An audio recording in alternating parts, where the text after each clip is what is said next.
Social media is a great way of promoting local businesses, but recently it's been the cause of backlash against Buffalo restaurants.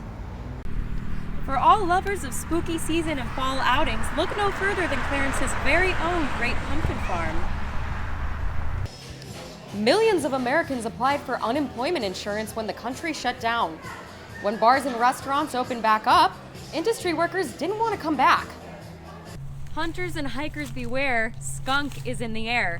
Buffalo Park Rangers are warning everyone of an excessive skunk population this year. We reached out to the restaurants involved in these accusations, but did not receive a comment. For Broadcasting Buffalo, I'm Rhiannon Browning. As the holidays are approaching, everyone's eating, drinking, and being merry, but think twice about getting behind the wheel after all of that celebrating. According to New York State law enforcement, arrests made for driving while intoxicated increases between Thanksgiving and early January. These cases are typically related to college students coming home for the holidays and family gatherings. Sergeant Matthew White of the Madison County Sheriff's Department is on a mission to prevent this holiday trend. We put additional patrols out during the holiday season, as well as additional community outreach, because the holiday season does show like a 20% increase in the amount of drivers that are possibly impaired. Law enforcement isn't alone when it comes to keeping impaired people from driving. Kelsey Milley serves alcohol at the South Buffalo Holiday Market and says she has her share of experiences in regards to intoxicated customers. They just don't know when to stop, so it's almost where I have to get involved and tell them either this is your last one or after this, were you planning on going? Something along those lines. Sergeant White has some mindful advice for those celebrating the holidays with alcohol this year. If you've been drinking, the easiest thing to prevent your accident is just not to drive. That's obviously the biggest thing. And then getting arrested for DWI you incur all sorts of fines and lawyer fees and tow bills and possible bail to get yourself out of jail. And really, is it worth it when an Uber costs you $5? Just one Uber can save a life and a trip to the police department. For Broadcasting Buffalo, I'm Rhiannon Browning.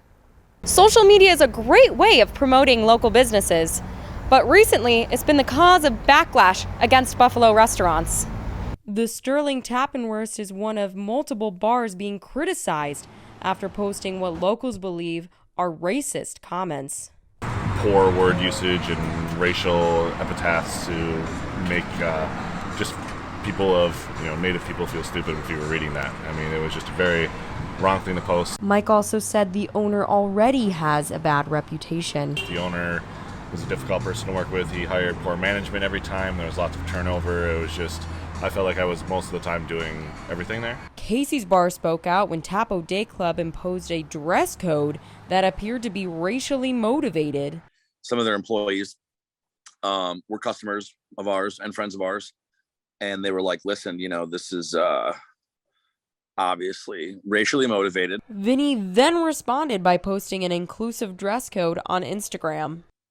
It's so different now with, like social media and Instagram, and you are reaching more people as a restaurant than ever before.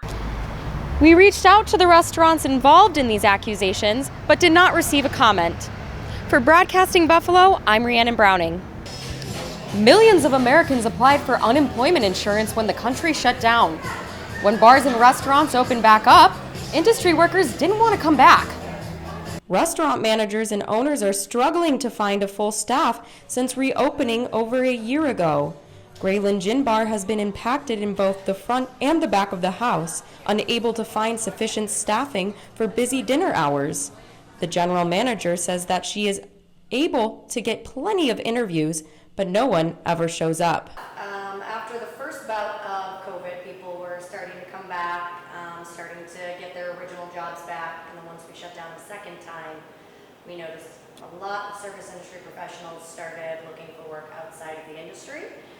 People who received unemployment insurance during the COVID-19 shutdown also were able to get an extra $300 to $600 every week in COVID relief funds. The extra relief ended in September, but Sarah thinks people are still using the insurance. It was a bit more than probably servers and bartenders were used to making, so it definitely took a good portion of our employees. The kitchen is feeling a big impact, having to work overtime most weeks. The chef, Landon McDonald, has a hard time even getting produce. And there's a labor shortage from top to bottom. All my food purveyors are finding it hard to get me all my different types of food throughout the week. If you're an industry worker looking to apply, there's a link right on our website at broadcastingbuffalo.com. In Buffalo, I'm Rhiannon Browning.